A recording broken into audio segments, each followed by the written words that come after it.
warahmatullahi wabarakatuh.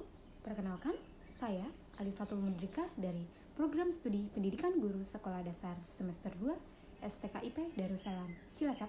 Saya akan mengungkap sebuah isu yang berkaitan dengan ketimpangan ekonomi dan sosial, ancaman besar di balik kemajuan.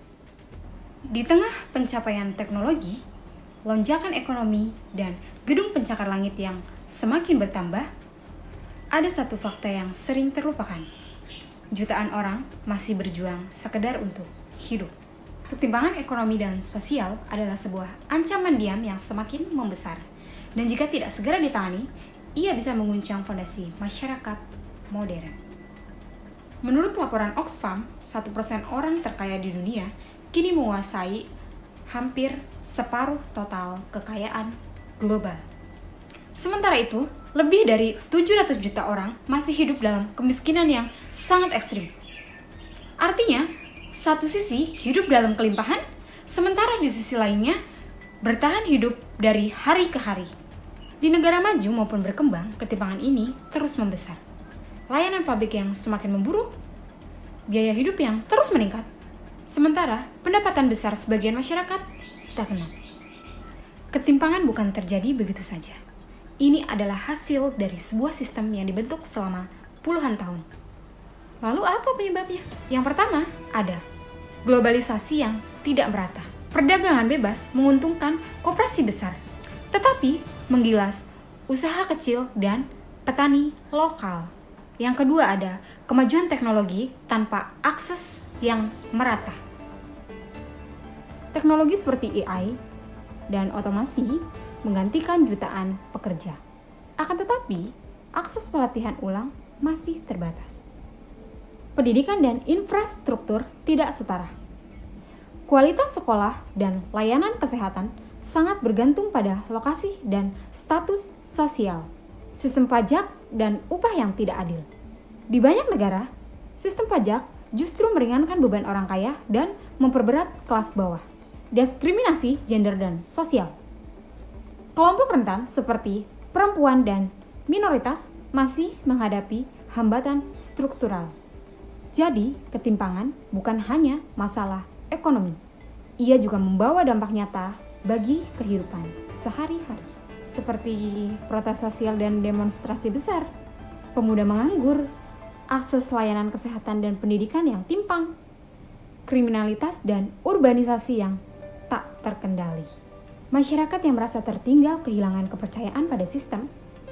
Mereka merasa tidak dengar, tak dilindungi. Akibatnya apa?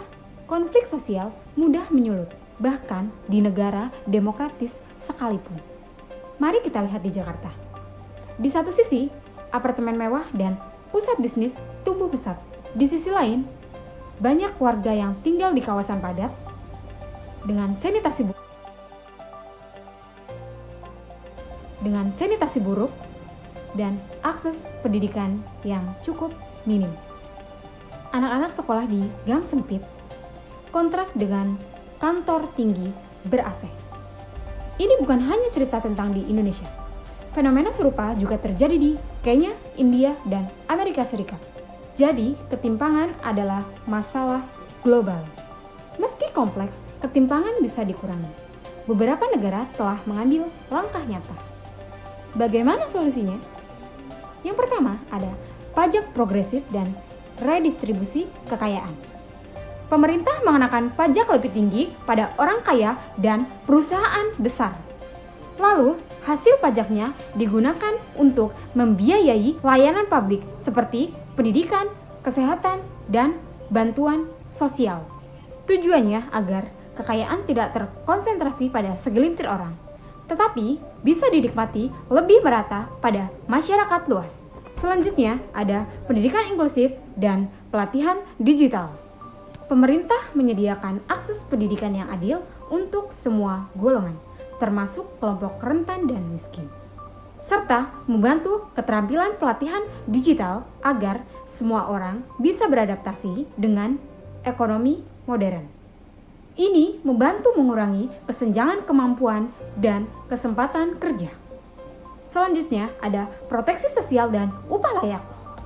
Pemerintah menyediakan jaminan sosial seperti asuransi kesehatan, pensiun, dan bantuan pengangguran,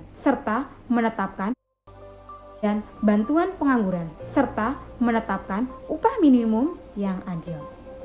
Hal ini mencegah masyarakat jatuh dalam kemiskinan yang ekstrim dan meningkatkan standar hidup pekerja. Selanjutnya ada infrastruktur digital untuk semua, serta regulasi global atas perusahaan besar.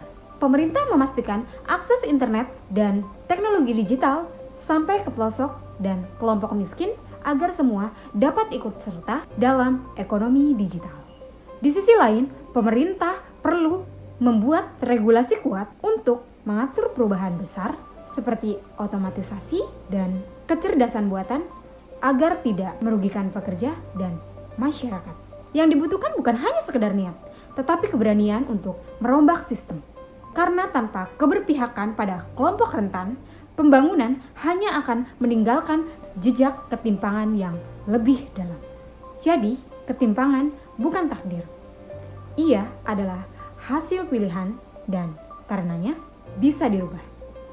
Dunia yang adil dan sejahtera untuk semua adalah mungkin jika kita semua mulai peduli, mulai bertindak, dan mulai bersuara. Saya, Alifatul Mudrika, mengucapkan terima kasih dan sampai jumpa. Wassalamualaikum warahmatullahi wabarakatuh.